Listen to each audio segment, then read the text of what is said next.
할렐루야. 오늘도 배움의 시간에 함께 하시는 여러분, 사랑하며 축복합니다. 우리가 하나님의 말씀에 대한 것들이 얼마나 배움에 있어서 중요한 것인가. 그리고 현재 일어나는 많은 또 기독교에 대한 일들이 있지만은 하나님에 대한 그 신앙이 어떤 부분에 있어서 우리가 생각해 볼 점이 있다는 걸 볼 수가 있습니다. 그것은 바로 신학적으로 문제가 있고 그 핵심이 하나님의 말씀에 대한 왜곡과 또 잘못 배움에 있어서 그럴 수도 있다는 것을 우리가 나타나 볼 수가 있습니다. 그래서 저와 여러분들은 하나님의 말씀에 대해서 기초적인 것을 잘 우리가 배워서 기초가 중요하지 않습니까? 그래서 우리가 하나님 나라와 말씀이 이 세상 가운데 진정으로 역할을 잘 감당할 수 있는 은혜가 있기를 바랍니다. 오늘은 우리가 하나님이 계시하셨다. 그 계시의 내용에 있어서 일반 계시와 또 특별 계시에 대해서 잠시 살펴보겠습니다. 우리 창세기 1장 1절에 보면은 하나님이 말씀하십니다. 태초에 하나님이, 이것은 누구나 다 아는 성경의 첫 구절입니다. 이것은 성경 전반을 이해하는 데 있어서 가장 중요한 열쇠를 제공합니다. 성경의 종교는 하나님으로부터 시작됨을 우리가 알 수가 있습니다. 우리는 결코 하나님보다 앞설 수가 없습니다. 항상 먼저 하나님께서 앞서 행하십니다. 왜냐하면 그분은 태초에 계셨으며 인간이 생기기 전에 활동하셨기 때문에 그렇습니다. 성경에는 우리는 하나님께서 인간을 찾아오셨다 이야기합니다. 인간이 하나님을 찾을 수가 없습니다. 하나님을 볼 수가 없습니다. 그래서 우리가 거짓 신, 있지도 않는 신을 믿는 많은 사람들은 먼 곳에 보좌에 편안히 앉아 인간의 필요 충족을 채우기보다는 무관심하게 바라보는 하나님. 그렇지만 인간들이 간청을 합니다. 복을 빕니다. 자신의 그 공로와 어떤 방법을 통해서 찾게 되면은 그 하나님이 도깨비 방망이처럼 뭔가 해결해 주는 신으로 여깁니다. 아주 잘못된 생각이죠. 우리 하나님은 그러한 하나님이 아닙니다. 그래서 우리가 성경을 통해서 말씀을 통해서 하나님을 잘 알아야 됩니다. 배워야 됩니다. 성경이 보여주는 하나님은 인간이 아직 어둠 속에 묻혀있는, 죄에 빠져 허덕이는, 돌아갈 생각을 하지 못하는 그런 훨씬 이전에 하나님께서 당신의 아들을 보내시기로 계획하시고 그것을 이루시기 위한 하나님의 오묘한 뜻이 있다는 것에부터 시작됩니다. 사실 하나님의 주권적이고 주도적인 행위는 여러 방법으로 나타납니다. 그분은 창조 때에 주도권을 잡으시고 우주 만물을 창조하시게 됩니다. 자신의 성품과 뜻을 인류에게 알리십니다. 히브리서 1장 1절 2절에 보면요. 옛적의 선지자들을 통하여 여러 부분과 여러 모양으로 우리 조상들에게 말씀하신 하나님이 이 모든 날 마지막에는 아들을 통하여 우리에게 말씀하셨다 이렇게 이야기합니다. 그분은 또 구원에서도 주도권을 잡으시며 인간의 죄로부터 자유케 하시려고 예수 그리스도를 이 땅 가운데 보내십니다. 누가복음 1장 68절 하나님이여 그 백성을 돌아보사 속량하시며. 그래서 우리가 하나님께서 창조하셨다 말씀하셨으며 행동하셨다는 것이 얼마나 중요한 부분인가 살펴볼 필요가 있습니다. 하나님께서 주도권을 행사하신 이 세 가지 영역에 관한 진술에 있어서 중요한 부분이 관심을 가져야 되는 것이 바로 하나님께서 말씀하셨다, 행동하셨다입니다. 이것은 기독교가 예수 그리스도라는 역사적인 인물에서 시작되었다는 것을 이야기합니다. 하나님께서 말씀하셨다면 세상을 향한 그의 최후이자 가장 위대한 말씀은 메시아이신 예수 그리스도입니다. 할렐루야. 하나님께서 행하셨다면 그의 가장 숭고한 행위는 예수 그리스도를 죄 가운데 사망 가운데 세상의 구속을 위해서 우리 가운데 보내주셨다는 것이죠. 그래서 하나님께서는 예수 그리스도를 통해서 말씀하셨고 행하셨습니다. 그것은 사도 바울이 기록한 것처럼 예수 그리스도 그의 아들에 관한 하나님의 복음이다. 이는 인간을 위해서 하나님께서 그리스도 안에서 이루신 것에 대한 최고의 선언인 것입니다. 먼저 하나님께서 말씀하셨다. 인간은 무한히 의문을 갖는 피조물이죠. 항상 지칠 줄 모릅니다. 정력을 다해 지식을 추구합니다. 항상 의문을 갖고 탐구하고 조사하고 연구합니다. 왜 철학적 사고를 갖게 됩니다. 그런데 인간의 생각이 하나님께 이르게 되면 좌절을 느낍니다. 어둠 속에서 더듬거리며 찾습니다. 왜냐하면 절대자 하나님께서는 영원불멸하는 분이기 때문에. 하지만 인간은 유한하고 반드시 멸망할 수밖에 없는 죄인, 피조물임을 느끼기 때문에 그렇습니다. 우리의 지성은 하나님의 무한하신 생각에까지 오르지 못합니다. 다만 무한히 깊고 넓은 간격만 있을 뿐이죠. 욥이 이런 고백을 하죠. 욥기 11장 7절. 내가 하나님의 오며 깊음을 어찌 능히 측량하며 전능자를 어찌 능히 완전히 알겠느냐. 욥은 그것이 불가능하다고 결론짓게 됩니다. 하나님을 경험함에도 불구하고 욥은 깨닫지 못하고 하나님에 대해서 일부분만 깨닫게 됩니다. 만약 하나님께서 자신을 계시하지 않는다면 우리는 영원히 알 수가 없게 되겠죠. 그래서 하나님께서 말씀하신 것이 먼저 자신이 누구인가를 계시하게 됩니다. 하나님의 계시의 방법이 두 가지라 그랬죠. 일반 계시와 특별 계시가 있습니다. 계시가 뭡니까? 베일을 벗긴다는 의미로 하나님이 자신의 존재와 속성, 하나님 자신의 뜻과 계획을 열어 보이심으로써 하나님이 어떤 분이신지 우리가 깨닫도록 열려주시는 것으로 하나님이 주도하시는 신적인 활동을 의미하는 것이 계시입니다. 그래서 하나님의 계시한 부분이 어디를 통해서? 자연을 통해 계시한 걸 볼 수가 있습니다. 로마서 1장 19절 20절. 하나님을 알만한 것이 그들 속에 보임이라. 하나님께서 이를 그들에게 보이셨느니라. 창세로부터 그의 보이지 아니한 것들, 곧 그의 영원하신 능력과 신성이 그가 만드신 만물에 분명히 보여 알려졌나니 그러므로 그들이 핑계하지 못할지니라. 아멘. 이것을 보통 하나님의 일반 계시 또는 자연 계시라고 합니다. 이처럼 하늘이 하나님을 드러날 때 하늘은 하나님의 영광을 드러나는 수단입니다. 이런 의미에서 전 우주는 하나님의 계시의 매개체이죠. 어딜 가더라도, 별을 보더라도, 바다의 생물을 보더라도, 인간의 몸 구조를 보더라도, 우리가 자세히 묵상만 하더라도 하나님의 창조, 하나님 자신을 알 수가 있는 것이에요. 일반적인 계시가 그렇습니다. 그러나 이것만으로 충분하지 않죠. 자연 계시는 하나님께서 계시다는 것과 하나님의 신성한 능력, 영광, 신실하심을 분명히 알려줍니다. 이러한 나타남은 너무도 명명백백하기 때문에 피조물 모두가 알 수가 있다. 모든 인류는 하나님이 존재한다는 것을 압니다.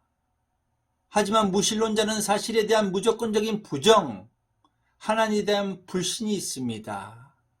이런 자를 시편 14편 1절에 어리석은 자라고 얘기합니다. 어리석은 자는 그의 마음에 이르기를 하나님이 없다 하는도다. 만약에 그런 자에게 공포와 두려움과 무인도에 있다면 절대자 하나님을 찾게 될 것입니다.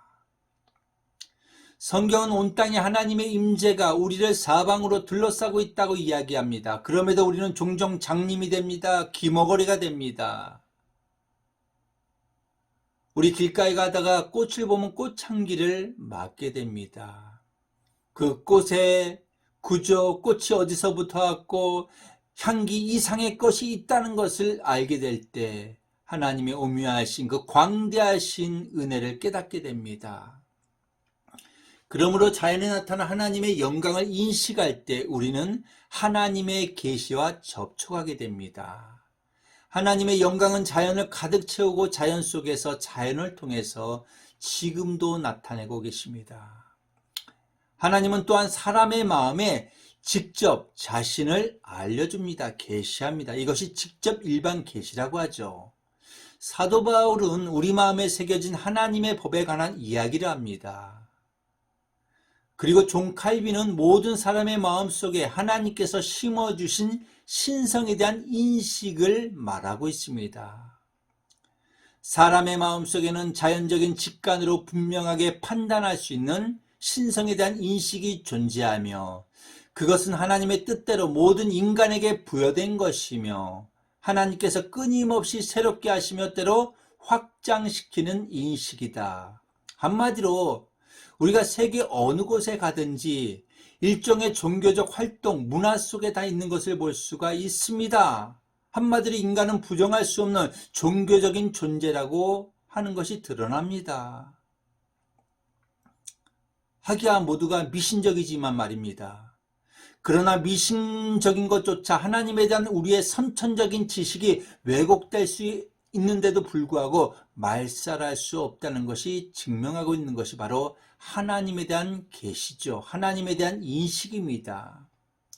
우리는 하나님이 존재하시며 하나님이 우리에게 자신의 법, 양심을 주셨다는 사실을 영원 깊은 곳에부터 압니다. 그래서 세상은 예수 믿지 않은 사람에도 불구하고 법이 존재하며 질서가 존재하는 것이 하나님이 양심을 주셨기 때문에 그렇습니다.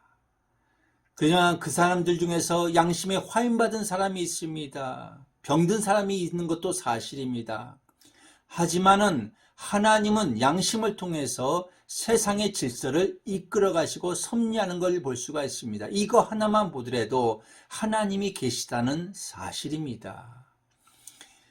이처럼 일반 계시는 하나님의 영원한 능력과 신성을 보여주게 됩니다. 그러나 인간은 하나님을 개인적으로 알고 죄를 용서받아 하나님과 교제하려면 아직 이보다 더 친밀하고 실제적인 계시가 필요합니다. 이것이 바로 특별 계시입니다. 인간이 필요로 하는 하나님의 자기 계시는 반드시 하나님의 거룩하심, 사랑, 죄에서 구원하는 능력이 포함되어야 합니다. 이것은 특별한 사람, 구약의 예언자들, 신약의 사도들을 통해서 특별한 민족 이스라엘에게 주어졌기 때문에 특별 계시라고도 합니다. 이는 또한 초자연적 계시라고 하는데 보통 영감이라고 불리는 과정을 통해 주어지는데 영감이 뭡니까? 하나님이 자신의 뜻을 알려주시기 위해서 성경을 기록하실 때 그 과정에서 과실이나 실수가 생겨나지 않도록 하나님이 성령의 감동으로 하셨다는 것을 의미합니다.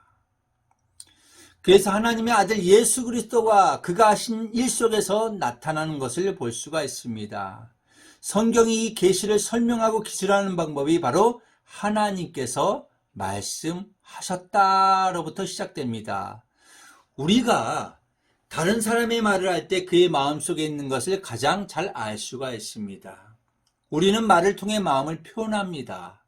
이것은 자신의 무한한 마음을 유한한 우리 마음에 나타내 보이기 원하셨던 하나님께서는 더더욱 그렇게 하셨습니다.